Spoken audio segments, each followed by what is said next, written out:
La crise de la CNSS a connu de nouveaux développements avec le Conseil des ministres du 8 juin dernier. À la suite de celui-ci, les deux annonces suivantes ont retenu l'attention de nombre de Gabonais. L'institution d'une administration provisoire de la CNSS d'une part, et la mise en place d'un comité de surveillance et de contrôle des organismes de protection sociale d'autre part. L'administration provisoire est chargée d'assurer l'administration, la gestion et la réforme de la CNSS sur une période de 12 mois. Sans pour autant nier leur importance, nous ne traiterons pas des questions relatives à l'administration et à la gestion de la CNSS. Le choix clairement assumé que nous faisons est de nous concentrer uniquement sur la réforme. Celle-ci s'entend comme une des réponses apportées à la crise qui paraît plus profonde qu'on ne l'imaginait. Une rumeur sourde et insistante évoque même une cessation des paiements pour la caisse, et le ministre de la Santé aurait lui-même corroboré ces dires. Fondée ou pas, cette rumeur révèle une double inquiétude qui touche à la fois à l'emploi de près de 1900 salariés de la CNSS d'une part, et à la pension de retraite des assurés sociaux de la même CNSS d'autre part. La première hantise mériterait une publication qui lui serait exclusivement consacrée avec son lot de problématiques qui ne sont pas que juridiques, mais relèvent avant tout de la gestion des ressources humaines au sein de la CNSS.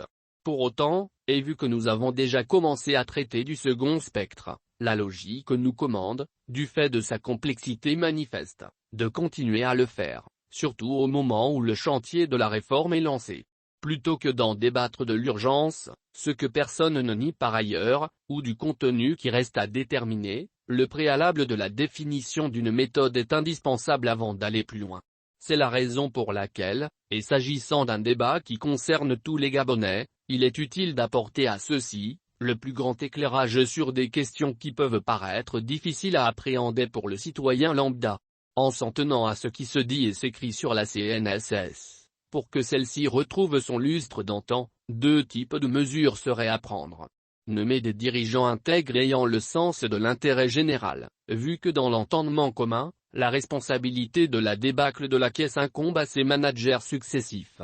Que l'État solde sa dette à l'égard de la CNSS puisqu'il serait le plus grand débiteur de celle-ci. Surabondamment, il est demandé au même État de cesser de s'immiscer dans la gestion de la caisse. Plutôt que de disserter sans fin sur ces solutions, notre choix est de nous appuyer sur ce qui a été entrepris dans des pays où des réformes similaires ont été menées, en insistant sur la méthode retenue. Il ne suffit pas en effet de proclamer l'urgence de la réforme, encore faut-il également respecter certains préalables. Que ce soit en Europe ou en Amérique latine, qui sont les parties du monde qui ont le plus connu des réformes des retraites au cours des 40 dernières années, il s'est toujours d'abord agi de partir du cadre institutionnel dans lequel s'inscrit le système de protection sociale. Ensuite, il y a lieu de voir ou de revoir les différentes options pour concevoir un système pérenne de retraite. C'est ce qui permet enfin d'aboutir au type de régime que l'on va choisir. Ce n'est que dans un deuxième temps qu'il faudra s'attaquer aux défis institutionnels qui sont de nature diverse. Un préalable avant toute réforme, la détermination du cadre institutionnel.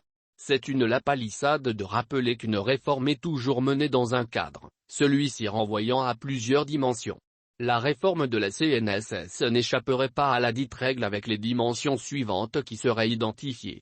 Une dimension juridico-normative. Elle renvoie à tous les textes participant au fonctionnement de la sécurité sociale en général et de la CNSS en particulier.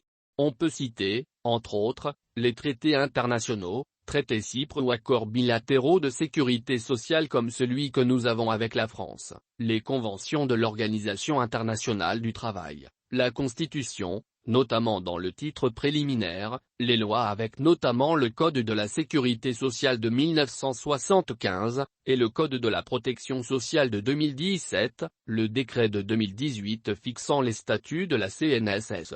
Pour mener une réforme, il faudrait avoir une connaissance certaine de ces textes, les analyser et s'interroger sur leur application. Une dimension organisationnelle. Elle correspond à la structure formelle de la CNSS avec ses autorités. Qu'en est-il des mandats de celle-ci? Quid de cette caisse présentée comme relevant du droit privé, alors que le dernier épisode interroge fortement sur la réalité de cette catégorisation? En fait, le législateur gabonais de 1975, comme bien d'autres en Afrique francophone, n'a fait que reprendre les énoncés en vogue alors en France. Une dimension opérative.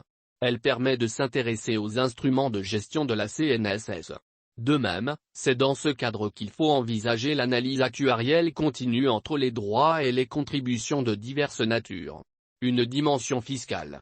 Elle est particulièrement importante avec la prise en compte de toutes les ressources et capacités financières susceptibles d'être mobilisées par la CNSS, contributions salariales et patronales, impôts, taxes, etc.